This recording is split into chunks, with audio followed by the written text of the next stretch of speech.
wala kaming narinig na plano para sa ekonomiya, para sa darating na taon at sa darating na mga taon.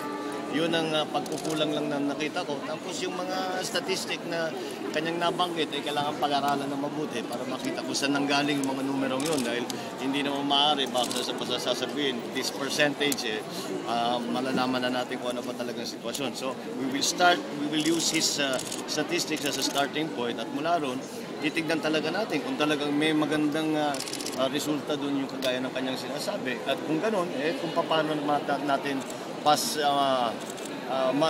tulungan pa kung ano man yung mga naging successful. Pero ang naging sa aking pananaw, ang inaabangan ng taong bayan ay yung plano para sa ekonomiya, para sa pagbigay ng trabaho sa taong bayan. At yun sa ngayon ay hanggang ngayon ay wala pa tayong naririnig na plano. Dahil sa nakaraang budget, ang inuna nila ay ang social support, social development. Sabi nila yun ang priority. Sige, ngayon na nailagay na ngayon yan, siguro naman panahon na bigyan natin ng pansin ang ekonomiya at kailangan na magkaroon ng investment na manggaling sa pamahalaan sa mga sektor na kailangan patibayin para nga ang ekonomiya natin ay lumago at maging mas masigasig.